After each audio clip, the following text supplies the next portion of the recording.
Hey guys, I'm Danny West. Welcome to another episode of the SOAPBOX, your patient education station.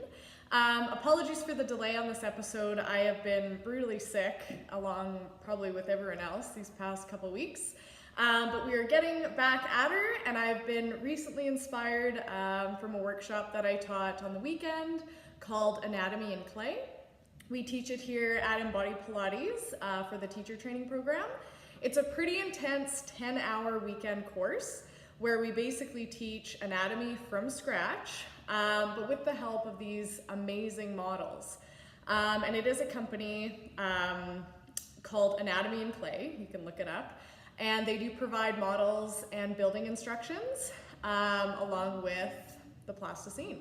So I thought we would start today on the deep rotators of the hip, because it is dance competition season, and so I know the deep turnout muscles are of high interest for the dancers and dance teachers out there, so I thought I would give you kind of a three-dimensional visual this week using the Anatomy in Clay models. So super cool.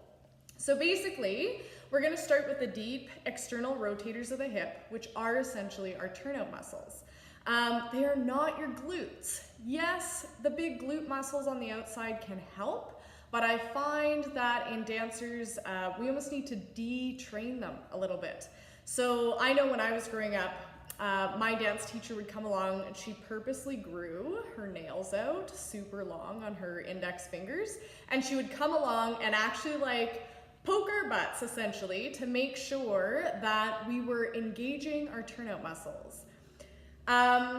Not to say this is wrong per se, I just find it takes a lot of undoing if you're kind of, like any dancer and it's like go big or go home. So to me, that cueing meant I'm gonna squeeze my butt for dear life, okay? And unfortunately, we don't, if you think of our muscles like a volume button, we don't wanna crank the volume at like 150% all the time. Because if you do, things start to break down and say, I'm getting a little tired, I don't want to stay on this long all the time.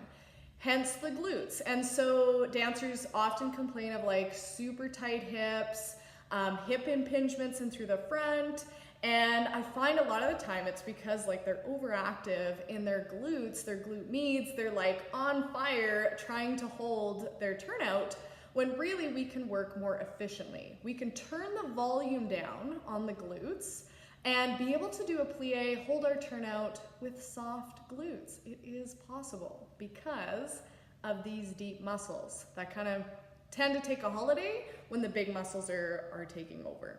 So the first one we're gonna start with, there are 6 deep rotators, believe it or not, very deep, so they're under the glutes. We're starting close to the bone. That's how deep they are. So the first one we're starting with is called Obturator Externus. Hello, Obturator. And there's 2 obturators. There's Obturator Externus and Internus. So Obturator Externus, we're looking at the anterior view of the skeleton. It starts over what's called the obturator membrane. And so there would actually be like a little hole in this bone right here. And so it starts on the front and it kind of tucks and exits, externus exits, out the back to attach on to the lateral aspect of our greater trochanter, fancy name for a bump on the thigh bone, okay? The thigh bone being our femur, but the technical term for this bump, and the reason it is a bump, is because it's going to be one of the main attachment sites for a lot of the muscles. So that is obturator externus. So if you think of that muscle shortening or contracting, what is it going to do to the femur? It's going to turn it out. So all of these deep ones I'm going to build for you today help with external rotation of the femur, also known as our turnout muscles. Okay, so they're turning out the thigh bone, not in. So that's obturator externus. We're going to look at its brother now, obturator internus. And this one is essentially the opposite. So instead of starting on the front of that obturator membrane, or that kind of hole in the pelvic bone, we're going to start on the back, or the posterior aspect, and it's going to come across And don't you know, it's also going to attach to the greater trochanter or the femur. Okay, so they both kind of meet up, but they're starting from different points. But again, if you think of that one contracting or shortening, it's going to help externally rotate the thigh bone. Okay, so that's Obturator Internus. The next one we're going to look at is a sneaky little bugger called Quadratus Femoris, root word of femoris being femur. So it's going to start actually on our sits bone or ischial tuberosity, and it's going to cut across here. And I actually made it pretty big, but quad meaning it has 4 sides, so it's more like rectangular shape. So basically starts on the lateral aspect of the ischial tuberosity or sits bone, and then goes all the way across again to the femur bone. So it's going to contract and help rotate the thigh bone open. So that's quad fem. Okay, it's deep in there. It's a little bit lower, kind of deep in our buttocks versus the piriformis, which we're going to build in a second. But first, the gemelli brothers. So we have Obturator Externus and Internus, quad fem, and now we're going to build superior and inferior gemelli muscle. Plural. So superior gemelli, just a little guy. Superior means it's on the top or closest to the head.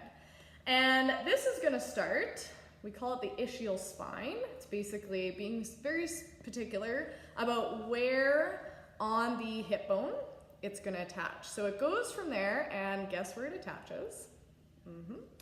Greater trochanter of the femur. Okay, just a little guy. That's superior gemelli or gemellus. And now we're going to build its baby brother, inferior gemelli. So again, another little tiny muscle. And it's kind of going to straddle, they kind of sandwich that obturator here. So if I build it like so, inferior means it's the one below. So superior gemelli, obturator internus, and then we have inferior gemelli, okay, and quad fem. Now, the one we've all heard of, all had worked on or learned how to tennis ball is called the piriformis. But notice this is only one out of all of these muscles. So there's more to a deep rotator than just the piriformis. So it gets a lot of flack. But basically, it's kind of neat. I'm going to spin it to the front here. So the anterior view, it's going to attach to the front of the sacrum. Okay, so it starts at the front of the sacrum, and it's a bigger guy compared to like the little gemelli brothers. And then it's going to go across, and it's going to attach again to that greater trochanter, but the superior border, which just means kind of more on the top. So there it is, starting at the front of the sacrum, weaves around and goes to the greater trochanter.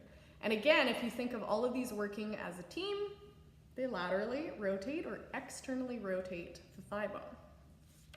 So those are the deep rotators of the hip. Notice we haven't even talked about glutes. We have not talked about our true hip flexors, which will be in a coming episode because I'm very passionate about psoas and iliacus. Because they get a bad rap, but I feel like it's because they don't have the chance to like work properly. So we're going to continue to build on this in future episodes, and I hope that was helpful. But just know that it's these deep ones that I'm trying to train in physio. And if you follow Lisa Howell, it's called the Running Man exercise. I also have that posted in a previous SOAPBOX episode about the turnout muscles or training turnout, if you want to know what that exercise is. And the whole point of it is, how do we isolate all these little guys? Because like I said, they tend to go on a holiday if they're used to not working, because we're so cued into over recruiting our glutes that these don't actually get to work and work the way they're designed to work. And that's what we want to cue up in order to move more efficiently. And so I'll train this in dancers in non-weight bearing, and then eventually we take them to standing. But the big thing that you can start with your class, or if you're a dancer, is just see if you can hold turnout or work on those rotator discs without gripping your butt. It is possible. The reason it's possible is because these are working, okay? These exist for a reason. So we want to try to utilize these a bit more, our deeper muscles, instead of always relying on 120% of using our glutes or our bigger power muscles. And that's kind of a theme that we see a lot in physio, is people are really good at working out their big power muscles at the gym.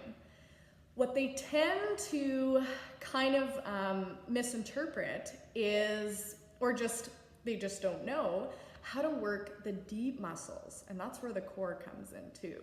So we're going to talk more about the core when we talk about psoas in upcoming episodes. So I hope that was helpful. That is anatomy in clay, building the deep rotators of the hip. Thanks guys, have a great week, and see if you can all turn down the volume on your glutes and try to activate those deep turnout muscles. Thanks guys.